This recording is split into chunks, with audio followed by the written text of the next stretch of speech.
thank you so much for being here. Oh, thank you so much for having me, Wanda. Appreciate it. So, you've been an abortion rights advocate for, decades, and it seems like we keep having this same debate for like over 50 years. So, how has is it changed any, or is it the same conversation? That question makes me feel very old. but I think the conversation has been stuck in several ways. And one way I want to mention is that a lot of people have voted anti-abortion legislation because they thought it would never happen.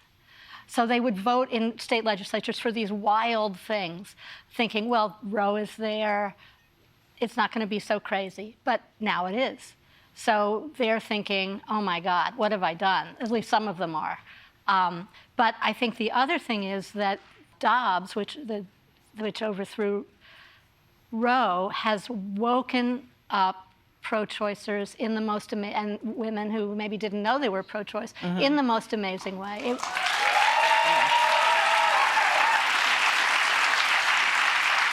It was very important in the last election, in several races. And abortion rights won in those elections. Yes, it did.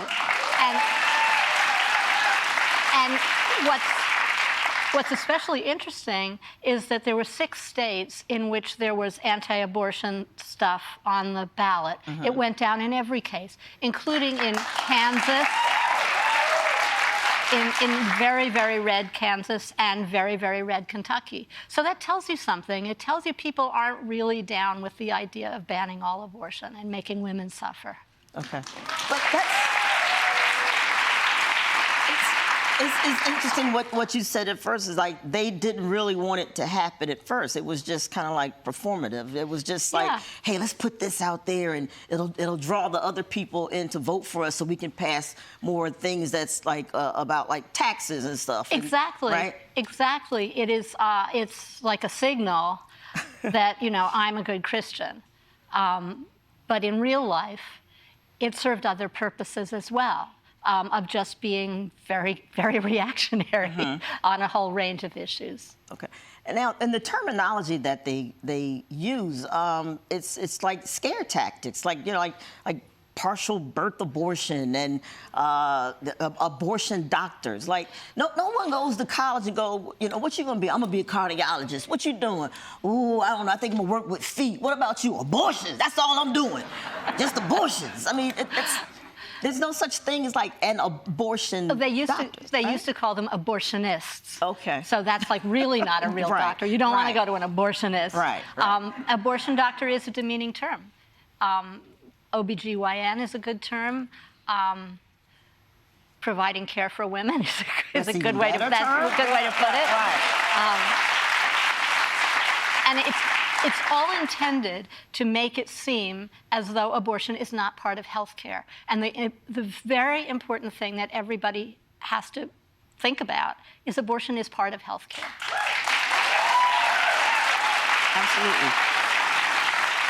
No, I'm glad you're saying that, to hear that young women are active and they're voting, because we need them. Because, the House Majority Leader, Steve Scalise, said that Roe's reversal, and this is the quote, he said, only the first phase in the battle. Now the next phase begins. Like, what is that next phase? What do you think that means? I think it means contraception, going after contraception. There are right-to-lifers who believe that the birth control pill is what they call a chemical abortion. They think the morning after pill is which you take to prevent a pregnancy is actually an abortion. They think the IUD is an abortion. It's like it's in there, it's performing abortions every day. They have their own facts. And I think that we're already seeing that contraception, which should be part of the, if you're against abortion, you should be in favor of contraception because that will prevent. Right. But we're already seeing moves to make contraception harder to get. So they have no idea how a woman's body works. That's so science. True. That's so true. There was recently a state legislator in a very red state of Idaho or Utah, I think, and he said, I raise cattle. I know all about what goes on. I've walked behind cows, and I'm thinking, so you've looked up a cow's behind and you think you understand what happens with women? I mean, how crazy is that? Oh, I know. That's terrifying. It's terrifying. It is. It is.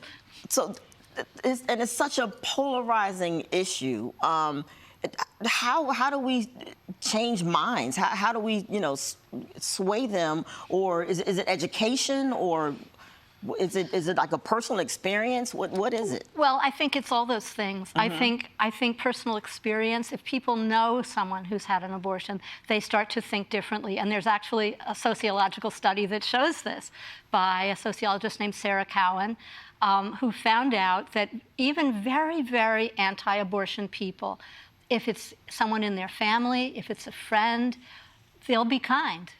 A lot of the time, they might even drive that person to the clinic, even if they think it's the wrong thing to do, because they can relate on a human level to the difficult situations that women who have abortions are often in, involving poverty and abuse and health problems, all kinds of stuff, having other things that they really want to do in their life, like hold a job, go to college, all that. So people are not as evil as they seem. People are not as evil as they seem. That's my mantra. That's a good mantra. I hope you're right. I hope you're right. Like you mentioned poverty. Isn't that who it's going to affect and hurt the most? Yes, this is so terrible that people don't know this. That when I was on tour for my book, I found the two most important things to tell people that really, I think, do have power to affect how people think is this. One is that about half the women who have abortions are poor. They live at or below the poverty level. And that shows you how difficult their lives are. The other, which is fascinating, is that 60% of women who have abortions are already mothers. So wow. There goes the stereotype of, oh, she's just a young slut out to have fun, or she's a child-hating career woman. Those are the two big stereotypes. But neither of them are true, and you can explain that to people. Yeah, it's like she has kids and knows, I got enough. Yes. This is enough. Yeah, exactly. Yeah. Well, I think maybe if they create an abortion pill that also maybe heals erectile dysfunction or something. Making a two for one. Yeah. A little something for you, a little something for them. Yeah. Then the guys will be happy about it. You won't have any problem getting access to it then. I think we need a chemist who gets to work on that right away. Exactly. Well, thank you so much for being here. Thank you. Reclaiming Abortion Rights is available now.